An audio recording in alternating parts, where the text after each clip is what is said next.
ಎಲ್ರಿಗೂ ನಮಸ್ಕಾರ. ಇನ್ಫೋಸ್ಟ್ರೀಮ್ ಯೂಟ್ಯೂಬ್ ಚಾನಲ್ಗೆ ಎಲ್ರಿಗೂ ಸ್ವಾಗತ. ಇವತ್ತಿನ ಈ ವಿಡಿಯೋದಲ್ಲಿ 4 ವೇರಿಯೇಬಲ್ ಕೆ ಮ್ಯಾಪಿನ ಪಾರ್ಟ್ 2ನ ನೋಡ್ತಾ ಹೋಗೋಣ. ನೀವಿನ್ನು ಪಾರ್ಟ್ 1ನ ನೋಡಿಲ್ಲ ಅಂತಂದರೆ ಈ ವಿಡಿಯೋ ಆದಮೇಲೆ ಪಾರ್ಟ್ 1ನ ನೋಡಿ. ಅದರಲ್ಲೂ ಕೂಡ ನಾವು ಪ್ರಾಬ್ಲಮ್ಸ್ಗಳನ್ನ ಸಾಲ್ವ್ ಮಾಡ್ತಾ ಹೋಗಿದ್ದೀವಿ.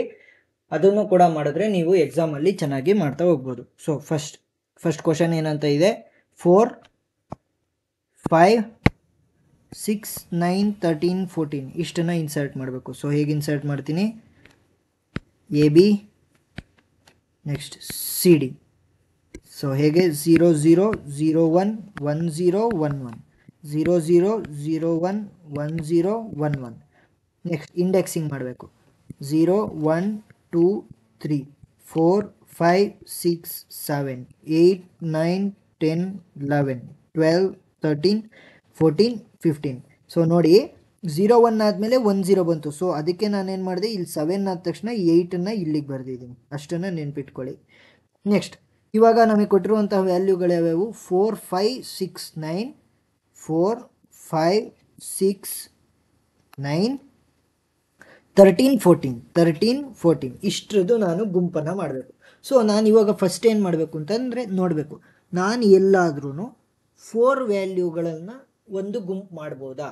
ಸೊ 4 ವ್ಯಾಲ್ಯೂಗಳನ್ನು ನಾನು ಗುಂಪು ಮಾಡೋದಕ್ಕಾಗಲ್ಲ. ಸೊ ಇಲ್ಲೇನಾದರೂ 1 ಇದ್ದಿದ್ರೆ ನಾನು ಈ ಥರ ಗುಂಪು ಮಾಡ್ತಾ ಇದ್ದೆ, ಆದರೆ 4ನ ನಾನು ಗುಂಪು ಮಾಡೋಕ್ಕಾಗಲ್ಲ. ಸೊ ನಾನೇನು ಮಾಡ್ತೀನಿ, ಎರಡೆರಡನ್ನ ಒಂದು ಗುಂಪು ಮಾಡ್ತೀನಿ. ಸೊ ಇದು ಒಂದು ಗುಂಪು 1.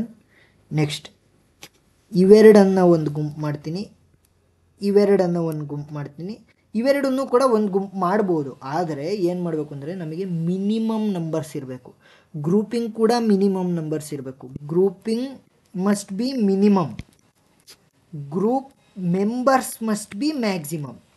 ಅಂತ ಅಂದರೆ ನಮಗೇನಾದ್ರೂ 4 ಜನದ ಒಂದು ಗುಂಪನ್ನು ಮಾಡ್ಬೋದು ಅಂತ ಅಂದರೆ ನಾವು ಗ್ರೂಪಿಂಗ್ನ ಮ್ಯಾಕ್ಸಿಮಮ್ ಮಾಡಬೇಕು.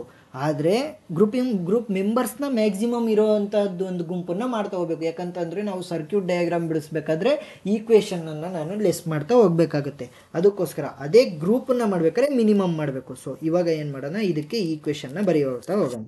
ಸೊ ಫಸ್ಟ್ ಈ ಬ್ಲ್ಯಾಕ್ ಇದೆಯಲ್ಲ, ಇದಕ್ಕೆ ಬರೆಯೋಣ. ಸೊ ಲೆಫ್ಟ್ ಸೈಡಲ್ಲಿ ನೋಡಿದಾಗ ಎ ಬಿ ವ್ಯಾಲ್ಯೂ ಏನಿದೆ, ಫಸ್ಟ್ 1 1 ಇದೆ. ನೆಕ್ಸ್ಟ್ ಇದಕ್ಕೆ 1 0 ಇದೆ. ಸೊ ಇದರ ಎರಡರಲ್ಲೂ ಕಾಮನ್ ಇರುವಂಥದ್ದು 1. ಸೊ ನಾನೇನು ಮಾಡ್ತೀನಿ ಅಂತಂದರೆ ಫಸ್ಟ್ ಎ ಅಂತ ಬರೀತೀನಿ. ನೆಕ್ಸ್ಟ್ ಇದರ ಮೇಲಿನ ಸಿ ಡಿ ವ್ಯಾಲ್ಯೂಸ್ ಏನಿದೆ, ಎರಡಕ್ಕೂ ಕೂಡ ಸಿ ಡಿ ವ್ಯಾಲ್ಯೂಸ್ 0 ಮತ್ತು 1 ಇದೆ. ಸೊ ಏನು ಮಾಡ್ತೀನಿ, ಸಿ ಡಿ ಅಂತ ಬರೀತೀನಿ.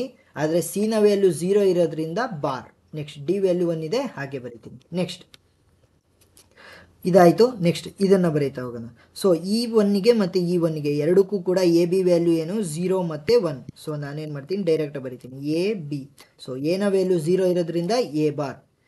ನೆಕ್ಸ್ಟ್ ಸಿ ಡಿ ವ್ಯಾಲ್ಯೂಸ್ನ ನೋಡಿ, ಈ 1ಗೆ ಸಿ ಡಿ ವ್ಯಾಲ್ಯೂ ಏನು, 0 0. ನೆಕ್ಸ್ಟ್ ಈ 1ಗೆ 0 1. ಸೊ ಎರಡರಲ್ಲೂ ಕಾಮನ್ ಇರುವಂಥದ್ದು 0. ಸೊ ಸಿ ಅಂತ ಬರೀತೀನಿ. ಸಿ 0 ಆಗಿರೋದ್ರಿಂದ ಬಾರ್ ಪ್ಲಸ್ 2 ಬ್ಲ್ಯಾಕ್ ಆಯಿತು. ಇವಾಗ ರೆಡ್ಡಿಗೆ ಬರೋಣ. ಸೊ ರೆಡ್ಡಿನ ಲೆಫ್ಟ್ ನೋಡಿದಾಗ ಈ 1ಗೆ ವ್ಯಾಲ್ಯೂ ಏನಿದೆ, 0 1 1 0 1. ನೆಕ್ಸ್ಟ್ ಮತ್ತೆ ವ್ಯಾಲ್ಯೂ ಎ ಬಿ ವ್ಯಾಲ್ಯೂ ಏನಿದೆ 1 1. ಸೊ ಕಾಮನ್ ಯಾವುದು 1. ಸೊ ಬಿ ಅಂತ ಬರೀತೀನಿ. ನೆಕ್ಸ್ಟ್ ಸಿ ಡಿ ವ್ಯಾಲ್ಯೂಸ್ನ ನೋಡ್ತಾ ಹೋದರೆ ಸಿ ಡಿ ವ್ಯಾಲ್ಯೂ ಏನಿದೆ 1 0, ಎರಡಕ್ಕೂ ಕೂಡ 1 0. ಸೊ 1 0 ಅಂತಂದರೆ ಸಿ ಡಿ ಅಂತ ಬರೀತೀನಿ. ಡಿ ವ್ಯಾಲ್ಯೂ 0 ಇರೋದ್ರಿಂದ ಡಿ ಬಾರ್. ಸೊ ನಮಗೆ ಮೊದಲನೇದಕ್ಕೆ ಈಕ್ವೇಷನ್ ಸಿಕ್ತು, ಏನು, A C bar D plus A bar B C bar plus C B C D bar. So ಇವಾಗ ಏನಾರ ನೀನು ಸರ್ಕ್ಯೂಟ್ ಡಯಾಗ್ರಾಮ್ನು ಕೂಡ ಬಿಡಿಸು ಅಂತ ಅಂದರೆ ನಾವು ಯೂಸ್ ಮಾಡಿರೋಂಥ ವೇರಿಯೇಬಲ್ಗಳು ಯಾವುವು, ಇಲ್ಲೇ ಬಿಡಿಸ್ತೀನಿ, ಎ ಬಿ ಸಿ ಡಿ 4ನ್ನು ಯೂಸ್ ಮಾಡಿದ್ದೀನಿ. ಸೊ ಇವಾಗ ಏನು ಮಾಡಬೇಕು, first A C bar D, A C bar ಅಂದರೆ ನಾಟ್ ಗೇಟ್ನ ಹಾಕ್ತೀನಿ, ಸಿ ಬಾರ್ ಡಿ, ಈ ಮೂರನ್ನು ಯೂಸ್ ಮಾಡ್ಕೋಬೇಕು. ಸೊ ಯಾವುದು ಡಾಟ್ ಪ್ರಾಡಕ್ಟ್ ಮಾಡ್ತಿರೋದ್ರಿಂದ ನಾನೇನು ಮಾಡ್ತೀನಿ, ಆ್ಯಂಡ್ ಗೇಟ್ನ ಹಾಕ್ತೀನಿ. ಸೊ ಇವಾಗ ನನಗೆ ಇದಾಯಿತು. Next A bar B C ಬಾರ್ನ ಹೇಗೆ ಬರಿತೀನಿ, ಎ ಬಾರ್ ಅಂತ ಅಂದರೆ ಇದಕ್ಕೆ ಒಂದು ನಾಟ್ ಗೇಟ್ನ ಹಾಕ್ತೀನಿ, A bar B C bar already not gate ಹಾಕಿರೋದ್ರಿಂದ ಇವಾಗ ಏನಾಯಿತು, A bar B C bar ಸಿಕ್ತು. Next B C D bar, so B value ಏನಿದೆ, ಬಿ ಇಲ್ಲಿದೆ. ಸೊ ನಾಟ್ ಗೇಟ್ಗಿನ್ನ ಮುಂಚೆ ತಗೊಂತೀನಿ B C, next D bar, ಡಿನ ತಗೊಂಡು ನಾಟ್ ಗೇಟ್ನ ಹಾಕ್ತೀನಿ. ಸೊ ಏನಾಯಿತು, B C D bar. So ಮೂರನ್ನು ಕೂಡ 3 ಆ್ಯಂಡ್ ಗೇಟ್ಗಳನ್ನು ನಾನು ಕನೆಕ್ಟ್ ಮಾಡಿದ್ರೆ ಒಂದು ಆರ್ ಗೇಟ್ಗೆ ಪ್ರತಿಯೊಂದನ್ನು. ಸೊ ಫಸ್ಟ್ ಏನು ಮಾಡಿರೋದು, ಮಲ್ಟಿಪ್ಲೈ ಮಾಡಿರೋದು. ಸೊ ಅದಕ್ಕೆ ಆ್ಯಂಡ್ ಗೇಟ್ನ ಯೂಸ್ ಮಾಡಿದೆ. ನೆಕ್ಸ್ಟ್ ಪ್ರತಿಯೊಂದನ್ನು ಆ್ಯಡ್ ಮಾಡಿರೋದ್ರಿಂದ ನಾನು ಆರ್ ಗೇಟ್ನ ಯೂಸ್ ಮಾಡಿದೆ. ಸೊ ನನಗೆ ಫೈನಲ್ ಆನ್ಸರ್ ವೈ ಬರ್ತಾ ಹೋಗುತ್ತೆ. ಇಷ್ಟೇ, ಸಿಂಪಲ್. ನೆಕ್ಸ್ಟ್ ಕ್ವಶನ್ನ ನೋಡ್ತಾ ಹೋಗೋಣ. ನೆಕ್ಸ್ಟ್ 2ನೇ ಕ್ವಶನ್ ಅಂತ ಅಂದರೆ 5ನೇ ಕ್ವಶನ್ ಇದು. ಸೊ ಇವಾಗ ಬರಿತಾ ಹೋಗ್ಬೇಕು. ಸೊ ಕೊಟ್ಟಿರುವಂಥ ವ್ಯಾಲ್ಯೂಗಳು ಯಾವ್ಯಾವು ಅಂತ ನೋಡ್ತಾ ಹೋಗಿ. ಕೊಟ್ಟಿರುವಂಥ ವ್ಯಾಲ್ಯೂ 4 5 6 7. So 4 5 4 5, next 6 7 6 7 9 13 14 15. ಸೊ ಇವಾಗ ನಾನೇನು ಮಾಡ್ಬೋದು, 4ರ ಒಂದು ಗುಂಪನ್ನು ಮಾಡ್ತಾ ಹೋಗ್ಬೋದು. ಸೊ ನಾನೇನು ಮಾಡಬೇಕು, ಫಸ್ಟು 4ರ ಒಂದು ಗುಂಪನ್ನು ಮಾಡಬೇಕು. ಫಸ್ಟ್ ಈ 4ನ ಯೂಸ್ ಮಾಡ್ಕೊಂಡು ಒಂದು ಗುಂಪು ಮಾಡ್ಬೋದು. ನೆಕ್ಸ್ಟ್ ಈ 4ನ್ನು ಯೂಸ್ ಮಾಡ್ಕೊಂಡು ಒಂದು ಗುಂಪನ್ನು ಮಾಡ್ಬೋದು. ಸೊ ಇನ್ನು ಉಳಿದಿರೋದಂಥದ್ದು ಇವೆರಡು. ಸೊ ಇವೆರಡನ್ನೇ ನಾನು ಒಂದು ಗುಂಪನ್ನು ಮಾಡ್ತೀನಿ. ಯಾಕಂತಂದರೆ ನಾನು ಈ ಡಯಾಗ್ನಲ್ ಎಲಿಮೆಂಟ್ಸನ್ನು ಯೂಸ್ ಮಾಡೋಂಗಿಲ್ಲ. ಸೊ ನನಗೆ 3 ಸರ್ಕಲ್ ಬಂತು. ಸೊ ಫಸ್ಟ್ ಸರ್ಕಲ್ನ ನಾನು ಈಕ್ವೇಷನ್ ಬರಿತೀನಿ. y is equal to left side ನೋಡಿದಾಗ ಎ ವ್ಯಾಲ್ಯೂ ಮತ್ತು ಬಿ ವ್ಯಾಲ್ಯೂ ಏನಾಗಿದೆ, ಎ ಬಿ ವ್ಯಾಲ್ಯೂ ಫಸ್ಟ್ ಏನಾಗಿದೆ 0 1, ನೆಕ್ಸ್ಟು 1 1. ಸೊ ಕಾಮನ್ ಇರುವಂಥದ್ದು ಬಿ, ಸೊ ಬಿ ಅಂತ ಬರಿತೀನಿ. ನೆಕ್ಸ್ಟ್ ಸಿ ಡಿ ವ್ಯಾಲ್ಯೂಸ್ನ ನೋಡ್ತಾ ಹೋದಾಗ 1 1 ಮತ್ತು 1 0. ಸೊ ಕಾಮನ್ ಇರುವಂಥದ್ದು ಯಾವುದು, ಸಿ. ಸೊ ಏನು ಮಾಡ್ತೀನಿ, ಸಿ ಬಿ ಸಿ. ಸೊ ನನಗೆ ಮೊದಲನೇ ಸರ್ಕಲ್ಗೆ ಆಯಿತು. ನೆಕ್ಸ್ಟ್ ಈ ಸರ್ಕಲ್ಗೆ ನೋಡ್ತಾ ಹೋದಾಗ ಲೆಫ್ಟ್ ಸೈಡಲ್ಲಿ ಎ ಬಿ ವ್ಯಾಲ್ಯೂ ಏನಿದೆ ಎಲ್ಲದಕ್ಕೂ ಕೂಡ 0 1 ಇದೆ. ಸೊ ಎ ಬಿ ಎನ ವ್ಯಾಲ್ಯೂ ಏನಿದೆ 0. So A bar B. Next ಇಲ್ಲಿ ನೋಡ್ತಾ ಹೋದಾಗ ಸಿ ಡಿ ವ್ಯಾಲ್ಯೂ 0 0 0 1 1 0 1 1 ಇದೆ. ಸೊ ಸಿನ ನೋಡ್ತಾ ಹೋದರೆ ಅದು ಕೂಡ 0 ಮತ್ತು 1 ಮಧ್ಯ ಆಸಿಲೇಟ್ ಆಗಿದೆ, ಮತ್ತು ಡಿ ಕೂಡ ಚೇಂಜ್ ಆಗ್ತಾ ಹೋಗ್ತಾ ಇದೆ. ಸೊ ಏನು ಬರೆಯೋಕ್ಕೆ ಹೋಗಲ್ಲ. ನೆಕ್ಸ್ಟ್ ಉಳಿದಿರುವಂಥದ್ದು ಯಾವುದು, ಈ 1 1. ಸೊ ಲೆಫ್ಟ್ ಸೈಡಲ್ಲಿ ನೋಡಿದಾಗ ಎ ಮತ್ತು ಬಿ ವ್ಯಾಲ್ಯೂ ಏನಾಗಿದೆ 1 1 1 0 1 1 1 0 A B value. So common ಇರುವಂಥದ್ದು A value. So A.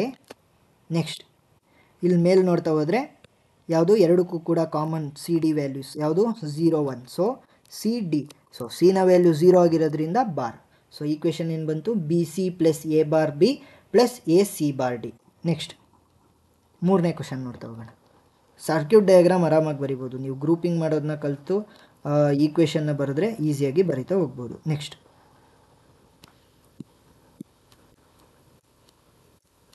Question ಏನು, 0 1 5 6 0 1 5 6 7 8 9 13 15. ಸೊ ಇವಾಗ ನಾನು ಹೇಗೆ ಗ್ರೂಪ್ ಮಾಡ್ತಾ ಹೋಗಬೇಕು. ಸೊ 4ನ ಗ್ರೂಪ್ ಮಾಡ್ಬೋದಾ, ಹೌದು. ನಾನು 4ನ ವ್ಯಾಲ್ಯೂಸ್ನ ಒಂದು ಗ್ರೂಪ್ ಮಾಡ್ಬೋದು. ಹೇಗೆ, ಮೊದಲನೇ ಗುಂಪು 4, ಈ ಥರ ಒಂದು ಗುಂಪನ್ನು ಮಾಡ್ಬೋದು. ನೆಕ್ಸ್ಟ್ ಈ 4ಗಳನ್ನು ಯೂಸ್ ಮಾಡಿಕೊಂಡು ಒಂದು ಗುಂಪನ್ನು ಮಾಡ್ಬೋದು. ನೆಕ್ಸ್ಟ್ ನನಗಿನ್ನು ಉಳಿದಿರುವಂಥದ್ದು ಯಾವುದು, ಈ 1 ಮಾತ್ರ ಉಳಿದಿದೆ. ಸೊ ಇವೆರಡನ್ನು ಯೂಸ್ ಮಾಡಿಕೊಂಡು ಒಂದು ಗುಂಪು ಮಾಡ್ತೀನಿ. ಸೊ ಫಸ್ಟ್ ಏನು ಮಾಡೋಣ, ಮೊದಲನೇ ಸರ್ಕಲ್ ಮಾಡಿದ್ದೀನಲ್ಲ ಅದಕ್ಕೆ ಈಕ್ವೇಷನನ್ನು ಬರಿತಾ ಹೋಗೋಣ. ಸೊ ಯಾವುದಕ್ಕೆ, ಈ ಸರ್ಕಲ್ಗೆ ಈಕ್ವೇಷನ್ ಬರೆಯೋಣ. ಸೊ ಲೆಫ್ಟ್ ಸೈಡಲ್ಲಿ ನೋಡಿದಾಗ ಎ ಬಿ ವ್ಯಾಲ್ಯೂ ಏನಾಗಿದೆ 0 1 ಮತ್ತು 1 1. ಸೊ ಕಾನ್ಸ್ಟೆಂಟ್ ಯಾವುದು, ಬಿ. ಸೇಮ್ ಎರಡರಲ್ಲೂ ಇರೋದು. ಸೊ ಏನು ಮಾಡ್ತೀನಿ, y is equal to B. Next C D ವ್ಯಾಲ್ಯೂಸ್ನ ನೋಡ್ತಾ ಹೋಗಿ, ಸಿ ಡಿ. ಸೊ 1 1 1 0 ಆಗಿದೆ. ಸೊ ಕಾಮನ್ ಯಾವುದು 1. So C. ನೆಕ್ಸ್ಟ್ ಸರ್ಕಲ್ ಯಾವುದು, ಇವೆರಡು. ಸೊ ಇವೆರಡನ್ನು ನೋಡ್ತಾ ಹೋದಾಗ ಇಲ್ಲಿ 0 0 ಇದೆ, ಇಲ್ಲಿ 1 0 ಇದೆ. ಎ ಬಿ ವ್ಯಾಲ್ಯೂ ಏನೇನಿದೆ 0 0 1 0. ಸೊ ಕಾಮನ್ ಇರುವಂಥದ್ದು ಬಿ. ಸೊ ಏನು ಮಾಡ್ತೀನಿ, ಪ್ಲಸ್ ಬಿ. ವ್ಯಾಲ್ಯೂ 0 ಆಗಿರೋದ್ರಿಂದ B bar. Next C D ವ್ಯಾಲ್ಯೂಸ್ನ ನೋಡ್ತಾ ಹೋಗ್ತೀನಿ. ಸಿ ಡಿ ವ್ಯಾಲ್ಯೂ ಏನಿದೆ 0 0 ಮತ್ತು 0 1 0 0 0 1. ಸೊ ಕಾಮನ್ ಇರುವಂಥದ್ದು ಸಿ. ಸೊ ಸಿ ಬರಿತೀನಿ. ಸಿನ ವ್ಯಾಲ್ಯೂ 0 ಆಗಿರೋದ್ರಿಂದ ಸಿ ಬಾರ್ ಪ್ಲಸ್. ನೆಕ್ಸ್ಟ್ ಮೂರನೇದು ಯಾವುದು, ಇವೆರಡನ್ನ ಸೇರಿಸಿ ಒಂದನ್ನು ಗುಂಪು ಮಾಡ್ತೀನಿ. ಸೊ ಲೆಫ್ಟಲ್ಲಿ ಎ ಬಿ ವ್ಯಾಲ್ಯೂ ಎರಡಕ್ಕೂ ಕೂಡ 0 1. So A B. ಸೊ ಎನ ವ್ಯಾಲ್ಯೂ ಏನಾಗಿದೆ 0. So A bar. Next C D value ನೋಡ್ತಾ ಹೋಗೋಣ 1 1 1 0. ಸೊ ಸೇಮ್ ಇರುವಂಥದ್ದು ಸಿ ವ್ಯಾಲ್ಯೂ. ಸೊ ಸಿ ಅಂತ ಡೈರೆಕ್ಟಾಗಿ ಬರಿತೀನಿ. ಸೊ ನಾವು 3 ಕ್ವಶನ್ನ ಕಂಪ್ಲೀಟ್ ಮಾಡಿದ್ದೀವಿ. ನೆಕ್ಸ್ಟ್ ವೀಡಿಯೋದಲ್ಲಿ ಇನ್ನೂ ಕೂಡ ಪ್ರಾಬ್ಲಮ್ಸ್ಗಳನ್ನು ಸಾಲ್ವ್ ಮಾಡೋಣ. Last 2 problem very important problems, full complex ಪ್ರಾಬ್ಲಮ್ಸ್ನ ನೆಕ್ಸ್ಟ್ ವೀಡಿಯೋದಲ್ಲಿ ಸಾಲ್ವ್ ಮಾಡ್ತೀನಿ. Thank you.